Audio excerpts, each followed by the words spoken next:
Uh, This is Brian Johnson from Finance and Commerce, and I'm pleased to be joined by Rachel Robinson, the new president and CEO of Aeon, a Twin Cities housing provider with a focus on long-term affordability, sustainability, and resident well-being. An expert in multifamily real estate development, finance, and operations, Robinson has more than 20 years of experience supporting mission-focused organizations. She most recently served as Deputy Commissioner of Minnesota Housing. Rachel, did I get that right?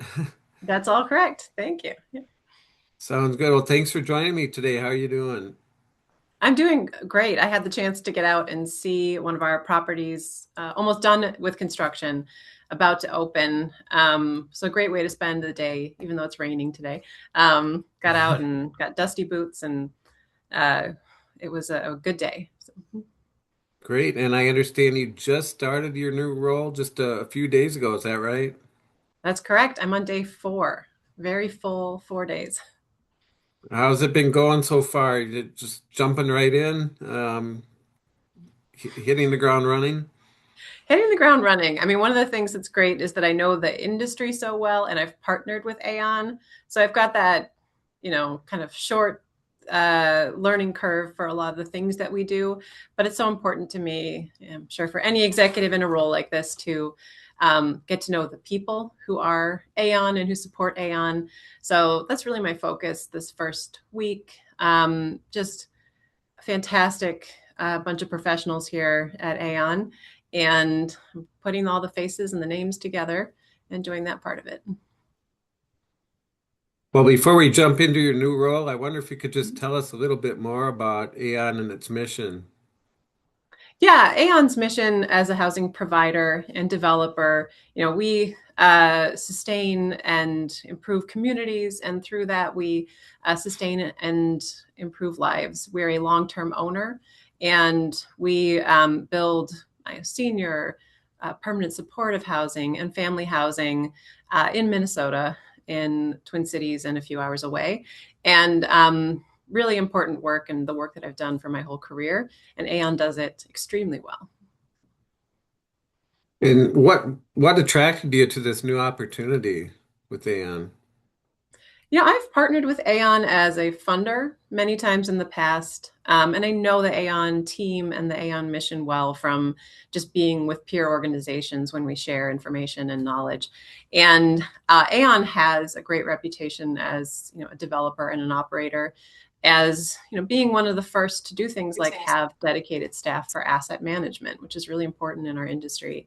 Having dedicated work toward naturally occurring affordable housing, and Aon just has such a depth of knowledge and support within our communities that I just couldn't miss the opportunity to see if they wanted me to help take on this next chapter.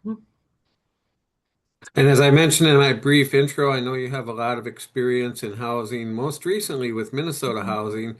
Tell me about that and the what that was like for you, working for them and working on and other housing initiatives you've worked on. Yeah, that was it's been a journey. I started out in the nonprofit affordable housing provider developer space. And I worked in that space for the first bulk of my career. It just, pulled me in. It's what I love to do. And I just love putting the pieces together, and working on the collaborative nature of the work we do, and particularly love that we serve people who need affordable housing or need to sustain affordable housing. And I was working with a funder, Greater Minnesota Housing Fund, that brings capital into development and community development, and got the call that the housing agency was looking for the next deputy commissioner, Commissioner Jennifer Ho, and she sold me on taking a chapter to serve the community and to serve Minnesota. And I kind of knew what I was getting into, and I also had no idea what I was getting into. Mhm. Government is Minnesota Housing is a little unique because well, it's a government entity. It's also a public bank essentially, and so has a revenue model, and works in the bond markets, works in the secondary mortgage market, and so it was both things. It was both running this really large institution and having a really strong mission and a board of directors, and the charge to do that public service. Would never have known that 1 year into my time with Minnesota Housing, we would enter some of the most challenging years with the beginning of the pandemic, followed by just all of the impacts on our industry in affordable housing, across home ownership and rental, and serving people who've experienced homelessness. Across everything that we did, everything was impacted, not just by COVID and the households needing to stay home and stay healthy, but also by the cost escalation that we saw coming out of COVID. The for everything from building materials to the labor for the people who manage properties, everything went up.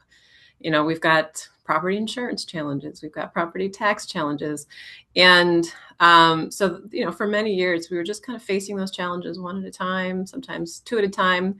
And at the same time, the state of Minnesota made the largest investment ever, maybe any state of our size, per capita for sure, in 2023 in housing. Knowing that housing is a great place to place one-time money, the 2023 Minnesota legislature put $1.3 billion new dollars into affordable housing.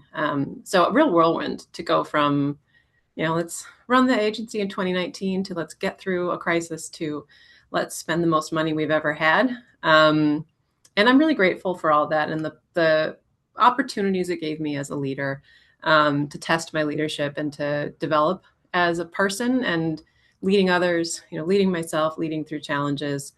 And I'm really, grateful for the perch that I had.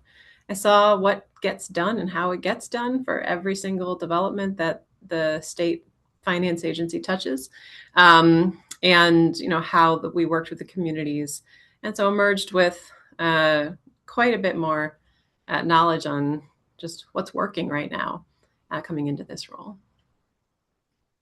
Well, I know Aeon has done a lot of great work. I think 4,800 homes or something provided through the years, and a lot of great projects. And I just recently wrote about a project in Rochester that you're working on, a senior affordable building there. Um, you mentioned that you just toured was it a recently completed project? Tell Yeah, me about in that. Yeah, in downtown St. Paul, and I'm not going to have the unit counts memorized. I'm not there yet, day four, but in downtown St. Paul, many people know this landmark building.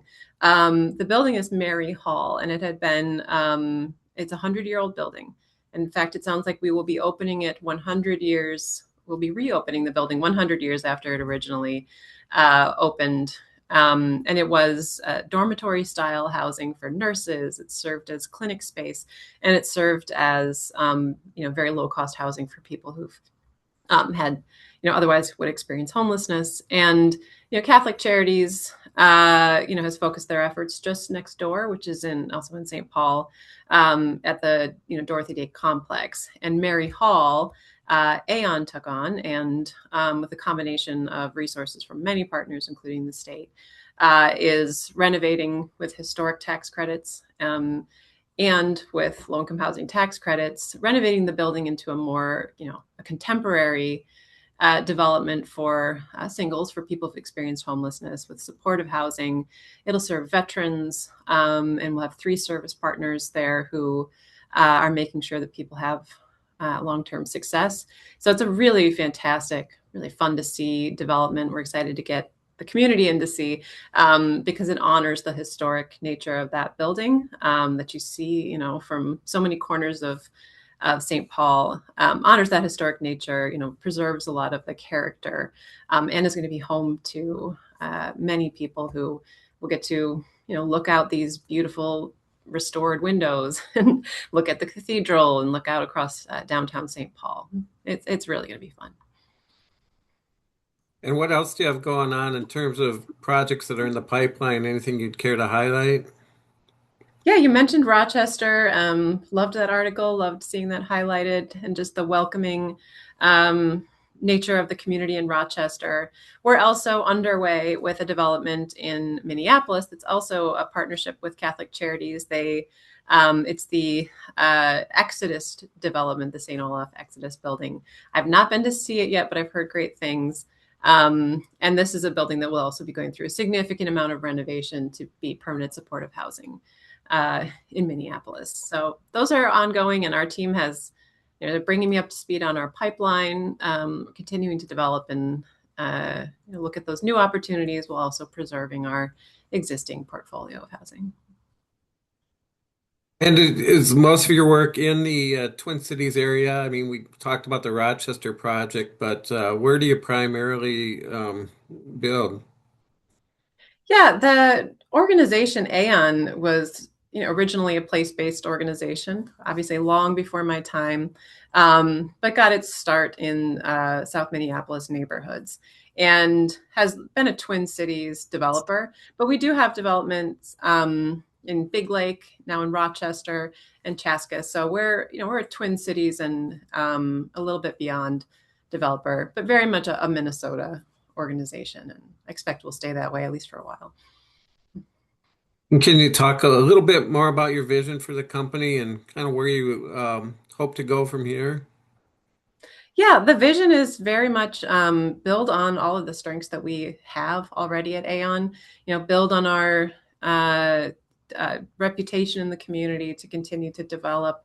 Be a really good operator of housing despite a challenging environment overall, and to show that we can innovate and we can pivot and figure out ways through even difficult times, and just show that excellence, because at the end of the day, the vision is about the people we serve. It's about thousands of people who call an Aeon property home, and our job is to continue to make them proud of the community they live in, and excited to come home every day. And that's really what we look forward to in these jobs.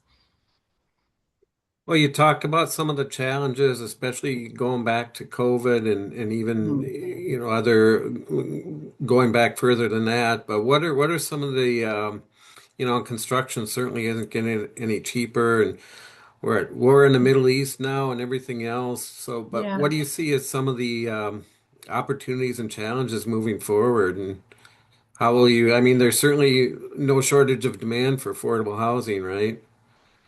Yeah, you said it. That's where I would start, is that there's the need is there, and um, somebody's got to do it. And that's us, and that's our peer organizations, the other nonprofits and mission-oriented developers who do this work. We're not going to stop just because it's hard. It's going to just require collaboration. Our peer organizations, we are talking all the time. We're talking about how we are making this environment work.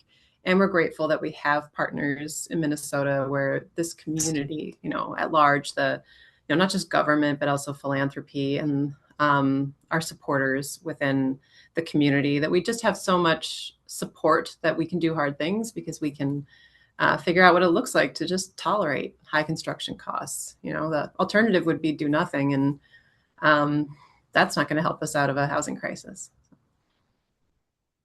Yeah, and just kind of backtracking a little bit, I just see from your bio here that you're a graduate of the Hubert H. Humphrey Institute of Public Affairs at the U of M and Macalester College. Tell me about that, and kind of what have you always had an interest in housing going back to your college days, and is that something that you always wanted to get into, being part of the solution? Oh, yeah, absolutely. I was at Macalester in a time when the late former mayor of St. Paul, George Latimer, was a self-appointed department chair. It's kind of legend for those of us who were in his circle at that time. He had created a department for urban studies, and we, had training, academic training in sociology, economics, political science, geography, everything that it takes to understand community. But he got us out in the community, and we did class in, he was very into early childhood education and affordable housing. And I remember distinctly that we had class once at Skyline Tower, which is next to the Target in Midway in St. Paul, in the community room that was about to be renovated. And then he asked us all to just start volunteering at Skyline Tower. And I volunteered at Skyline Tower, helped with early or with English as a second language classes. And it was actually a group of elderly senior women that I was doing these classes with. And I just remember that feeling of hearing about housing finance and that Skyline Tower was at risk of closing and displacing hundreds of families who, there just wouldn't be able to be absorbed in the community. There's no way 500 families could just find other housing within the community. And there had been this push with all the way up to the federal government to preserve Skyline and make Skyline into good homes for the long term. And that just clicked. I was like, this is a job that people can Mhm.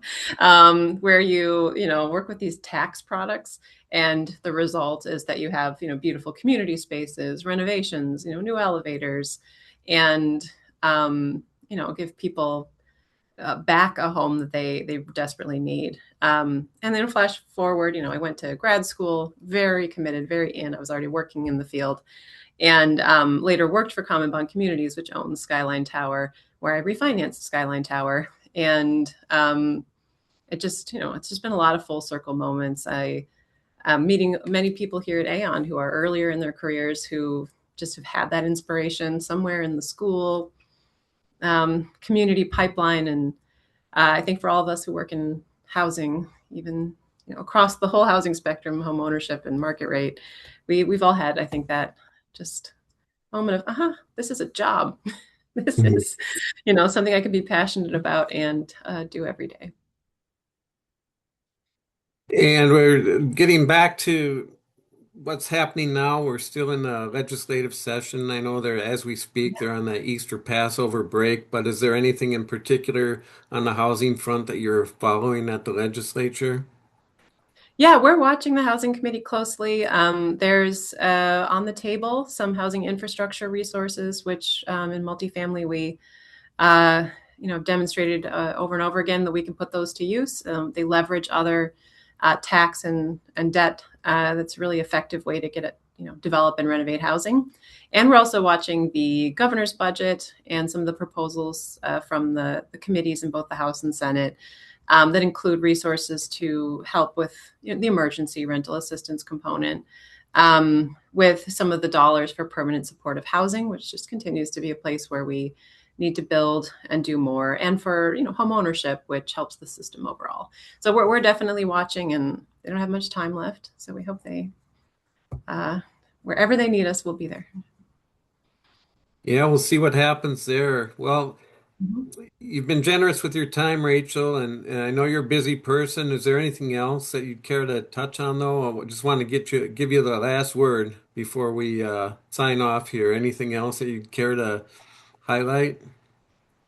I would just highlight, check out Aeon, check out what we do, and I think a year from now, if you asked me any of these questions, I will be able to rapid fire a whole bunch of new stuff that we're working on. So it is great to be here, and it's great to come home to the housing provider space where, I doing what I love. Well, sounds great. Well, hopefully we can stay in touch. I enjoy writing about your projects and wish you Yeah. well going forward. Thank you so much. Appreciate it. Thank you. Have a good day. Yep. Bye bye. Bye.